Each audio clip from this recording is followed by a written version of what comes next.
I've grown a successful online business, but I've made some mistakes along the way. In this video, I want to tell you about 7 of the biggest mistakes that I've made in online business so that maybe you'll be able to avoid the same mistakes that I made.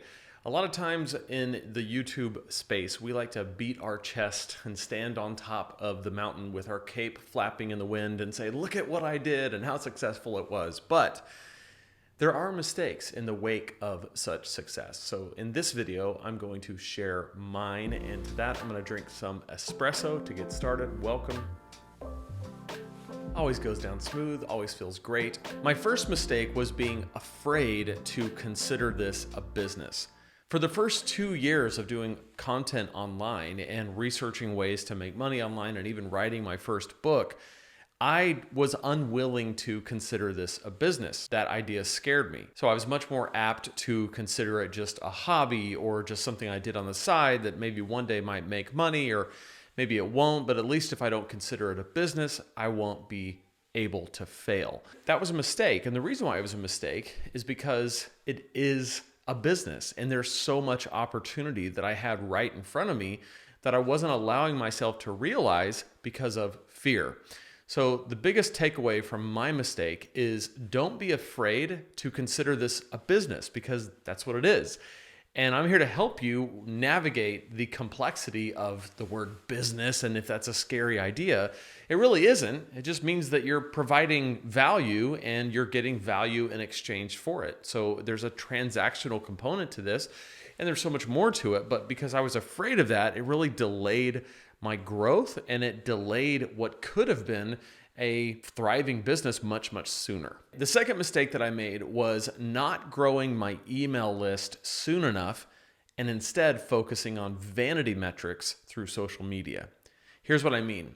When I first started, this was years ago, I was just wanting to grow on social media. With Preaching Donkey, my other online business that started long before this personal brand, I wanted to just have a big social media following. I felt like that was going to lend credibility to what I was doing. So at the time, I focused on Twitter. This was almost 10 years ago.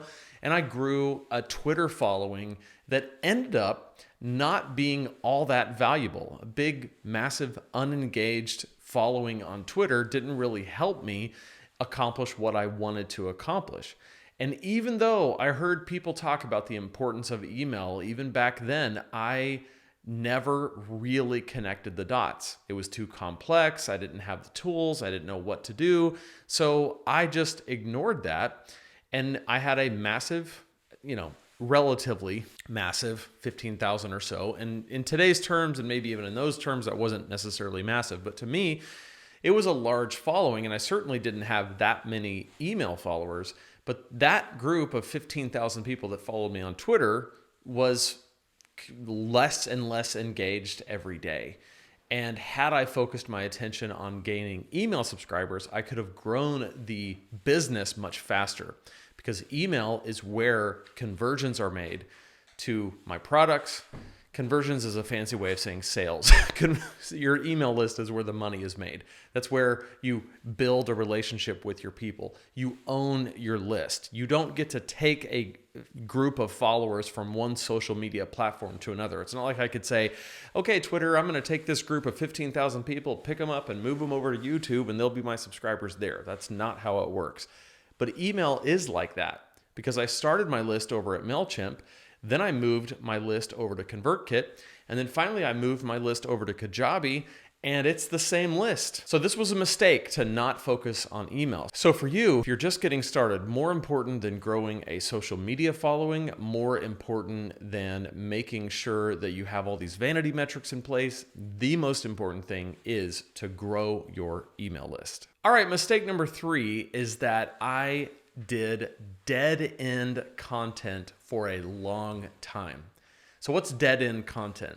Dead-end content is where your content leads to nowhere. There's no clear call to action in your content. So in other words, you finish a video, on YouTube and you say, thanks for watching, this was awesome, see you next time, right? And no one has a clear call to action or next step that leads them to your email list, which again, going back to number 2, is the most important thing that puts all of this together. For a long time, my content was just kind of disparate pieces of content, written content, podcast, YouTube videos, and it didn't really lead to anywhere. So what I was banking on was people coming back, which doesn't always happen. But if I had made sure that my content was bridge content instead of dead end, then it would have linked people from my content with a clear call to action to my email list, which would have allowed me to grow my list, which is a potential pool of buyers because they are targeted, they like you, they know you, they trust you. And instead, I just focused on vanity metrics and growing a YouTube channel or growing a podcast following, and I focused on the wrong things. And as a result, the content that I had, even if it popped off and did well, wasn't leading to conversions, wasn't leading to people jumping on my email list, which is the point of your content. There's an easy fix for this mistake, and that is never have a piece of content that doesn't have a clear call to action in it, which helps people take their next step with you.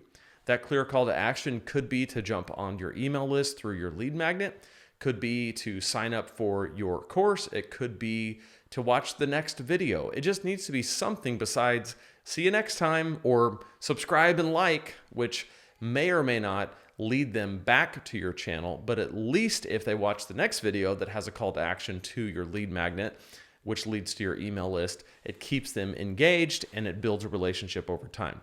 But don't just have dead end content. It's way too risky because what happens is sometimes you'll have a piece of content just shoot into the stratosphere and you never know which ones those are going to be.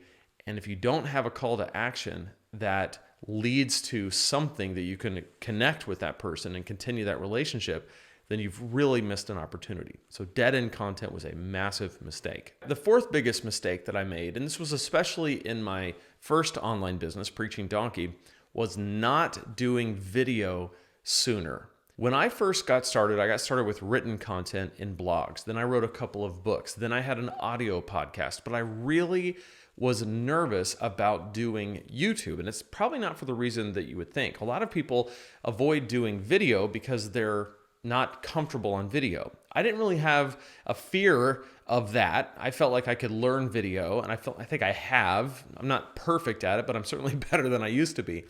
My fear had to do with this scarcity mindset, this scarcity mentality of if my content is on YouTube, on video, and I want to also sell courses, then how am I going to do both? How am I going to be on video on YouTube teaching and have something left over to sell in my courses? And I now know that that's a limited way of thinking. It really misunderstands what makes something a valuable product that people would pay for versus a free piece of content. And I know the difference now and the distinction now, but at the time, I really didn't know the difference. And so I put off doing video, which missed an opportunity to grow on YouTube, which has been the most incredible lead generating tool that I have in both of my businesses. So I would say if you're getting into online business, don't neglect video, and certainly don't neglect it for the reason that I did. Don't be worried about what you can sell versus your free content.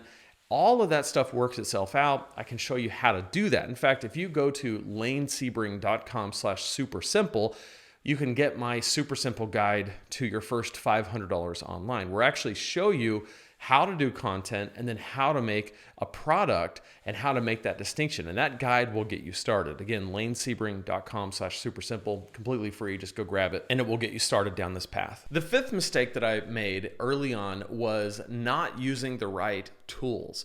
Now, my online business was a mess of all these different pieces of software and tools that I had to use. And I was basically just piecing together anything that I heard people talk about. So someone would say, oh, you got to make a website on WordPress and have all these plugins. So I went and made a big complicated website on WordPress with all the plugins. And so we say, oh, if you're going to teach through a course, you got to go to Teachable. Oh, if you're going to do funnels, you got to use ClickFunnels. Oh, if you're going to have landing pages, you got to use leadpages.net. Oh, if you're going to have a podcast, you got to go over to Libsyn. And by the end of the first, few months of putting this together, I had all these tools that were incredibly confusing. And what I found is that I had pieces of software that I was paying for that I wasn't using. I had other pieces of software that I was using, but not using to their optimal level. I had all these different disparate pieces of software and APIs that I had to figure out how to manually integrate. And what happened was overwhelm. And when I face overwhelm, I pause my decisions. I'm not as apt to make a decision. And this really stalled my growth for a long time because I would be frustrated, I'd be overwhelmed, and I would just have to take a step back. Fortunately, I found Kajabi, which eliminated the need for all of those different pieces of software, put everything into one place. And now it's so much more simple to use. And I actually love to help people get on Kajabi and set their business up there, which has your website, has your email marketing tools, has your sales funnels, has your course hosting, your membership site hosting, your podcast hosting. All of that is in one place.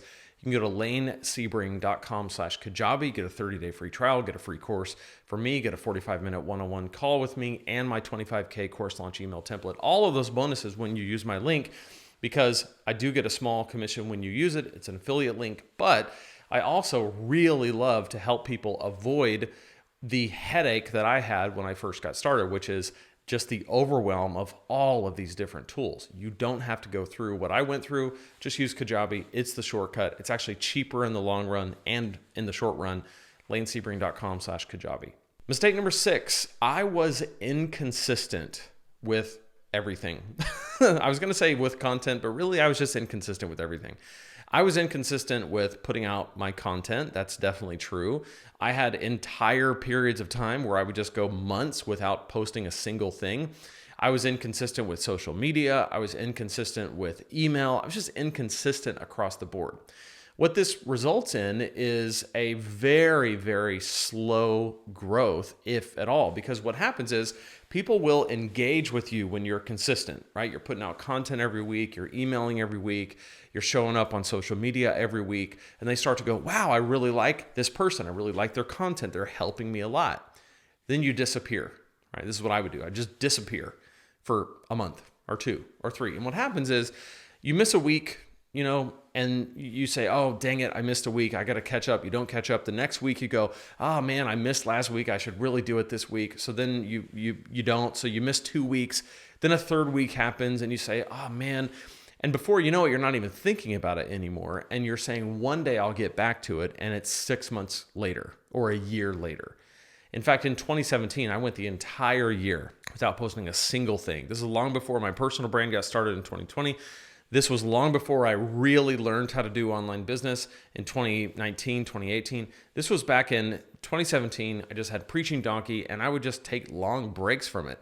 Massive, massive mistake, especially if you want to grow a following, have influence, and grow a business that actually makes you money. You got to be consistent. The biggest thing to avoid this mistake is to make a schedule that you can actually stick with and batch your content. Do it in advance so that you have it every week. Come heck or high water, it's ready to go. That's the biggest way to avoid that mistake. Finally, my 7th mistake is not going all in sooner. And when I say all in, I don't necessarily mean full-time. I think I went full-time pretty quick. I went full-time as soon as I possibly could, and everything worked out great. What I'm saying is really going all in with making this work, making this happen, just having the audacity to say, I've got to grow this business. I'm going to figure out how. That came 5 years after I posted my first blog post over at Preaching Donkey. First blog post I ever posted was in 2014. That's when I birthed this whole concept. I didn't go all in with learning how to make this happen until 2019.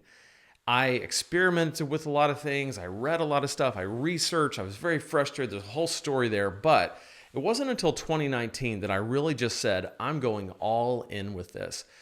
Had I done it sooner, it would have just accelerated this process. I would have been further along. And I just consider that to be a mistake. If I could go back into that 2014, 2015, 2016, there's things that I would have done that I do now that I didn't do then that I should have done, but now I know, if you get that idea.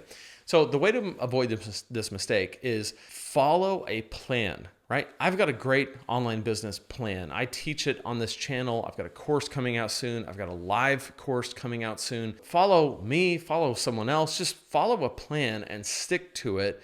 And you'll be much better off than just kind of dabbling. This can be a massive opportunity for you. You can turn this into a six-figure business pretty quickly, pretty easily. Well, not easily, nothing's easy, but you can do it quickly. And it's not complicated, but it has to be executed. You have to actually do it. And what I struggled with was this tension of just wanting to kind of dabble, and I still had my job, I still had my life, and I didn't go all in. And I would say if I could do one thing over again, it would be to go all in sooner, because I would have gotten results faster and been further along now. But either way, I went all in 2019, and here I am, it's 2023, and things are still going great. So those are my 7 mistakes. I hope to help you avoid some of those yourself. Again, lanesebring.com/supersimple. You can grab my super simple guide to your first $500 online. It will kind of help put all these pieces together. Love to connect with you inside of that. And check out this playlist right here where I talk about growing your online business. So now that you can avoid these mistakes, click right here and grow your online business with me. I'll see you in that playlist.